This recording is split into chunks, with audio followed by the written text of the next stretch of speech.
Chapter 15: The Peculiar Theory of Pollution. On April 19, 1970, at the time of the first Earth Day demonstrations, the top-of-page headline story in the Chicago Tribune was, "The Pollution of Earth, I'm Scared," with the subheadline, "Air, Sea, and Land All Being Strangled." The story was typical of headlines all across the country. "I'm scared," said Joseph Soros, 16, a sophomore at Maine East Township High School, Park Ridge. "I don't like the idea of leaving a dead world to my children." That might sound like a cliché, but it may be the truth someday. Today, a quarter-century later, people still believe that the Earth is being strangled. But what are these deadly substances that are supposedly killing the planet? Almost without exception, the purported pollutions that have most scared the public in the past few decades, alar, dioxin, acid rain, and a large number of others ranging back to DDT, have turned out to be destructive false alarms. For examples, see Chapter 18.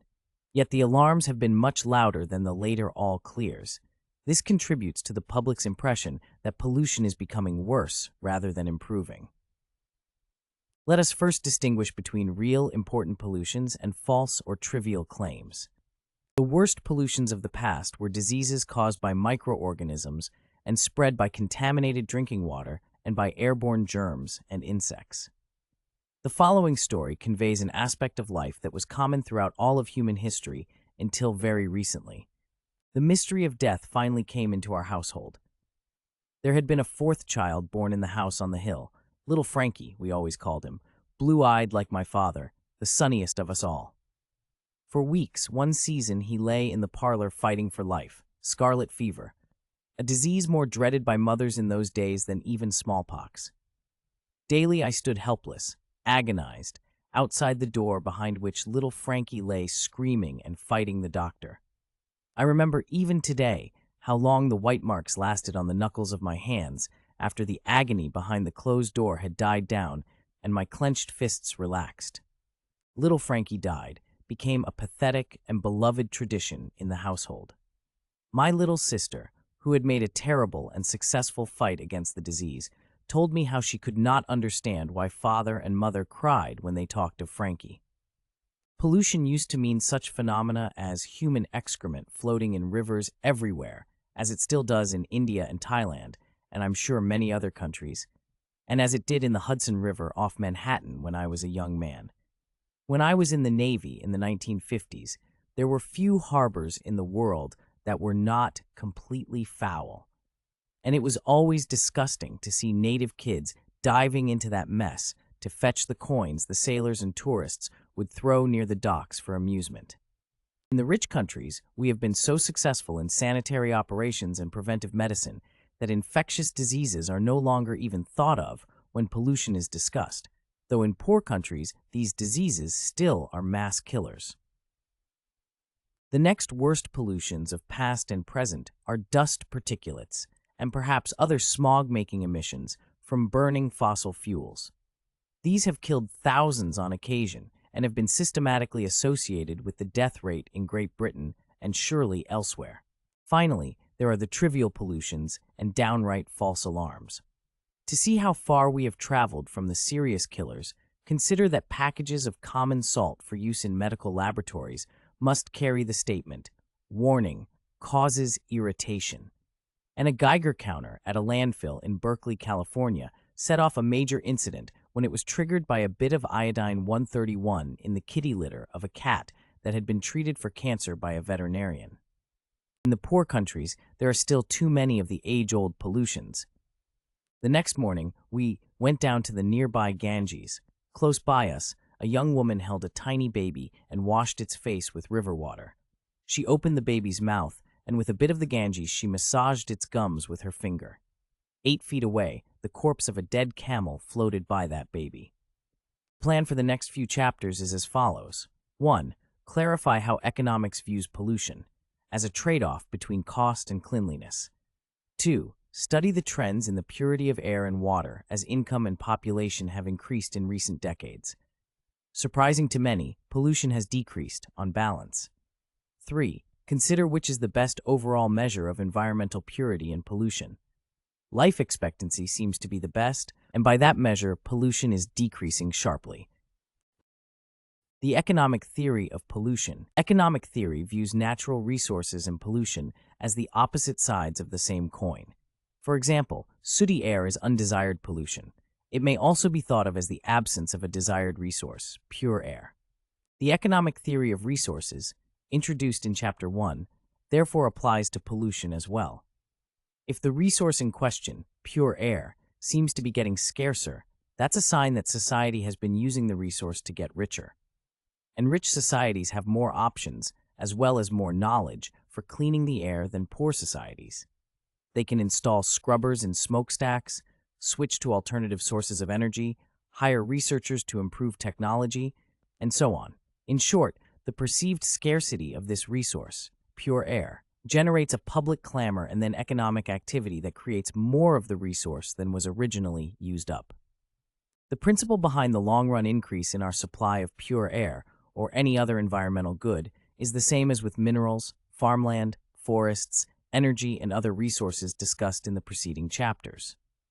And that's why the title to this chapter echoes the title to Chapter 1. The peculiar theory of diminishing pollution is peculiar only because it runs counter to the prevailing opinion. At first, it seems like common sense to assume that pollution is the inevitable consequence of economic growth. But if we think the problem through, we should expect to see pure air, clean water, and healthier environments in general become less and less scarce or easier to obtain, just as raw materials, food, energy, and other resources have become easier and easier to obtain. Our environment should become more and more suitable for human habitation, with no meaningful limit on making it cleaner. A study of European countries confirms the theory that increased income brings about decreased pollution. Countries with higher per capita income tended to have more laws that control pollution. And during the 1970s and 1980s, the richer countries had significantly greater decreases in carbon dioxide and sulfur dioxide than did the poorer countries, though no statistically significant effect on nitrogen oxides was observed. The key conceptual difference between a natural resource and pollution is that the goods we call natural resources are largely produced by private firms, which have a strong motive, profit, for providing what consumers want. A deal is made through the market, and people tend to get what they are willing to pay for. In contrast, the good we call absence of environmental pollution is largely produced by public agencies through regulation, tax incentives, fines, and licensing. These political mechanisms that adjust supply and demand are far less automatic, and they seldom use a pricing system to achieve the desired result. Another difference between natural resources and pollution is that natural resource transactions are mostly limited in impact to the buyer and the seller, whereas one person's pollution is external and may touch everybody else. This difference may be more apparent than real, however. One person's demand for natural resources affects the price that all pay, at least in the short run.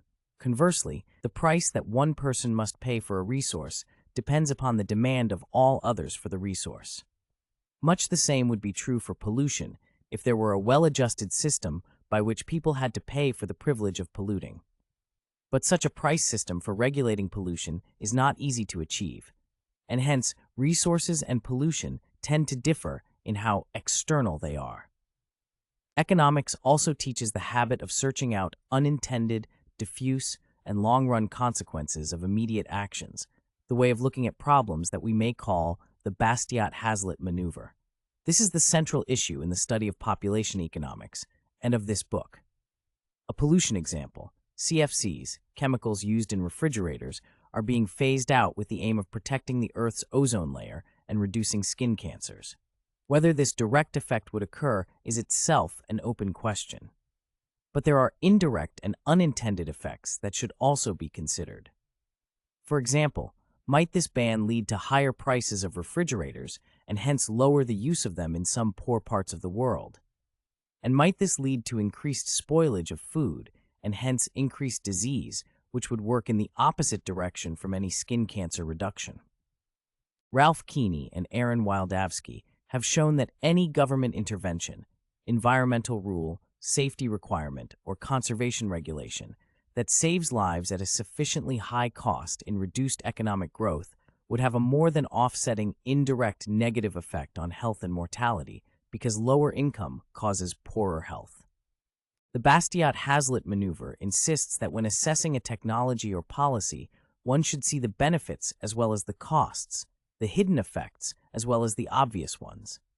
Automobiles not only cause air pollution and accidents and become junked cars, they also reduce the number of horse carcasses in the streets, 15,000 per year in New York City alone at the turn of the century, deaths from horses and runaway carriages, 750,000 injuries a year in 1900 when the population was much lower than now, and pollution from manure in the streets, 45 pounds per day per horse. And one should factor in such matters as the increased personal liberty that autos provide, which enables a person to select from a wider geographic range of jobs and places to shop, and hence lessened control by monopoly employers and merchants.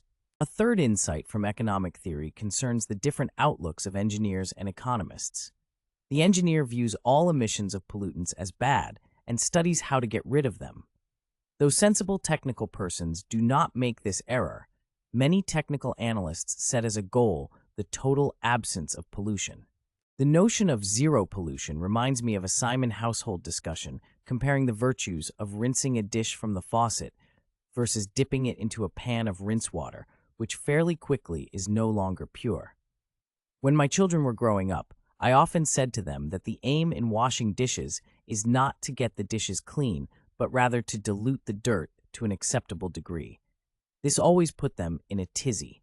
I pointed out that this is what one necessarily does in managing a swimming pool and also in purifying a water supply. But no amount of example or logic would budge them when they were young, and they considered it downright immoral on my part that I did not cleave to the ideal of total purity. Perhaps there is an instinctive aesthetic reaction to wastes as there seems to be to snakes or blood. Revulsion to excrement is seen in the use of such words as crap for anything we do not like. It may be that this instinct makes it difficult for us to think about pollution in a cool and calculating fashion. Indeed, nowadays, washing dishes pertains mainly to aesthetics rather than disease, though we feel that uncleanness is unhealthy.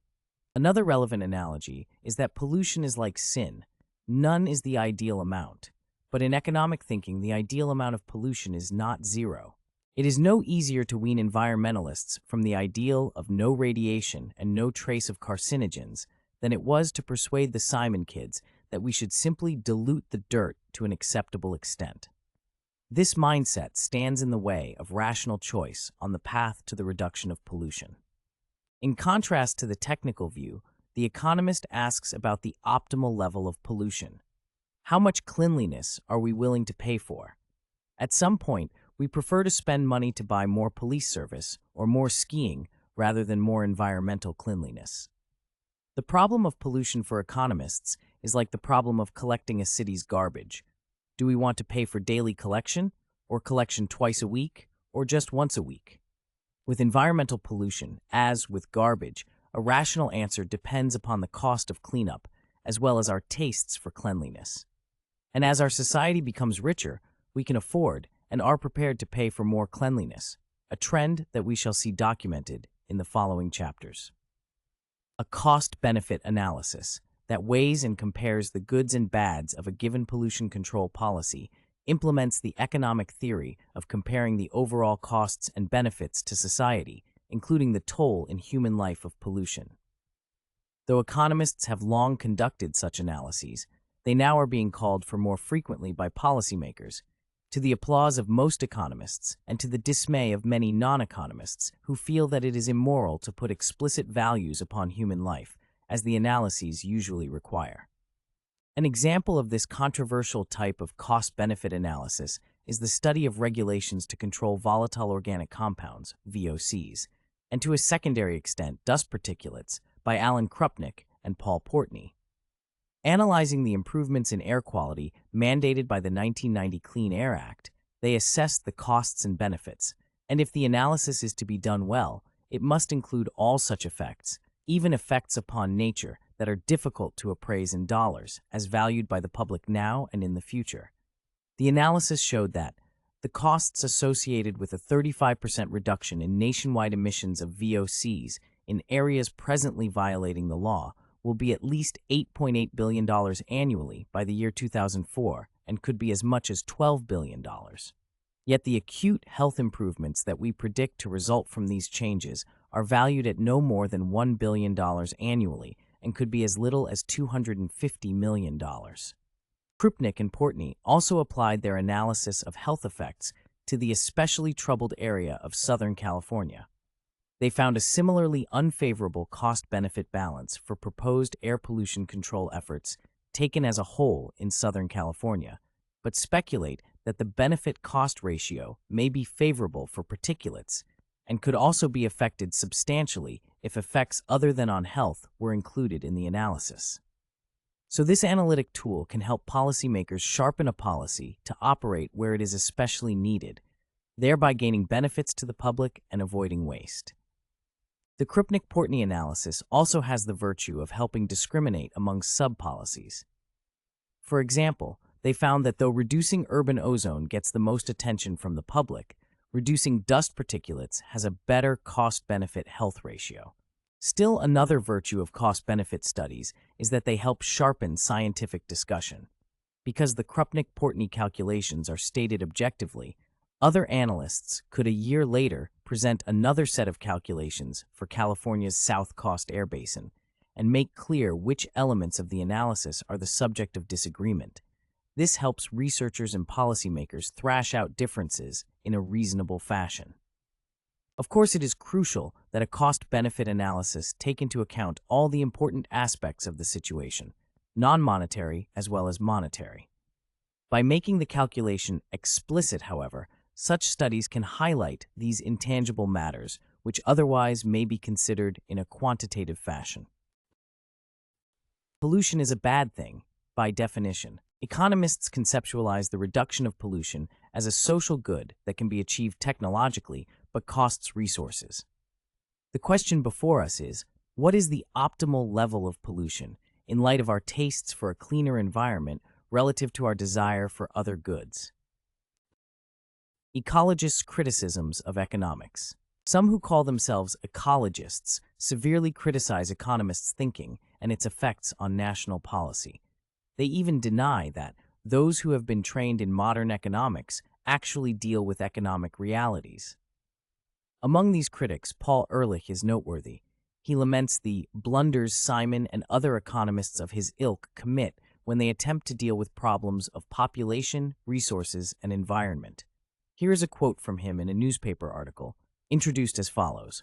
Next to the possibility of war, the danger that concerns Dr. Ehrlich most is economic growth. Economists think that the whole world is just a market system and that free goods are infinitely supplied. They are a discipline built on transparent mistakes from the point of view of a physicist or a biologist. Economists are probably the most dangerous single profession on earth because they are listened to. They continue to whisper in the ears of politicians all kinds of nonsense. Everybody feels that the economic system is what dominates human affairs, when actually the economic system is hopelessly embedded in the physical and environmental systems. Economists say it's jobs or the environment, when actually, if you don't treat the environment right, there will be no jobs. Stuart McBride, Doomsday Postponed, The Christian Science Monitor, August 26, 1980. From Stephanie Mills, prominent environmental organization person. Another impediment to perceiving and acting on overpopulation has been conventional economics, which activist and author Hazel Henderson has called a form of brain damage. For example, economist Julian Simon, whose work has served as a rationalization for recent U.S. population non-policy, maintains the population growth generates its own solutions, 1991, p. 48. Neither Mills nor Henderson explains why the theory or facts are in error. Calling it brain damage is as far as they get. Robert Goodland, the World Bank's principal ecologist, that the most important thing for the environmental movement is to revamp economic thinking. Peter Raven puts it this way, perhaps the most serious single academic problem in the world is the training of economists. The ecologists claim to provide a set of larger and more penetrating concepts than the concepts used by economists. People who have never studied the subject feel qualified to make statements such as, economic theory was developed at a time when human population was small and the planet was considered an infinite resource. The intellectual basis of such ideas is a mystery. Regrettably, I have not been able to find much response by economists to this criticism. Ecologists say that economists omit crucial goods and bads from assessments of policy issues and from calculations of the state of economic welfare from one period to another. Indeed, if these criticisms were valid, economics would fail in its task. Like Oscar Wilde's cynic, to them, an economist is a person who knows the price of everything but the value of nothing. But in fact, to be a good economist, one must be able to establish a sound valuation, and that means not leaving out any important elements relevant to the valuation. Of course, economists often fail, but this is not a failure of the science, but of its practitioners. The question really hinges on what will and will not be included in cost-benefit analyses. Economists have long taken into account goods other than those that pass through the market when doing cost-benefits analyses of such governmental activities as dam building. Included have been the value to vacationers of boating and other recreational opportunities. At the same time, economists have tried to determine the felt costs to people who would be moved from their homes by the building of a dam. I am not suggesting that these analyses have always been carried out well, but simply that economists have been cognizant of the need to include magnitudes other than those paid for in money. They have mostly proceeded by estimating how much people would pay to obtain these goods or to avoid these bads if given the opportunity to do so. In all cases, the magnitudes that have been considered have been impacts upon human beings, taking futurity into account with the discounting mechanism in standard economic fashion. On a macroeconomic level, economists, William Nordhaus and James Tobin early among them, have experimented with factoring some important non-market goods and bads into expanded estimates of national economic welfare. They have found that these expansions of the intellectual framework do not change the general impression left by GNP time series, however. But these widenings of the standard economic measurements have not satisfied many ecologists and a few economists. One major charge is that conventional economics does not take into account a depletion cost of the use of natural resources. But such an entry into the calculation often turns out to be double counting and assumes that the value of materials extracted will be rising in the future rather than falling. As we have seen, see Chapter 2 for materials and 11 for energy. Another assertion is that the effects of our activities other than on humans should also be included in the calculations. That is, eradication of mosquitoes and reduction of malaria might simply be recorded on the positive side of the ledger by economists. Biologists ask that the effect upon the mosquitoes and upon species in the rest of the ecosystem, such as fish that eat the mosquito larvae, also be taken into account.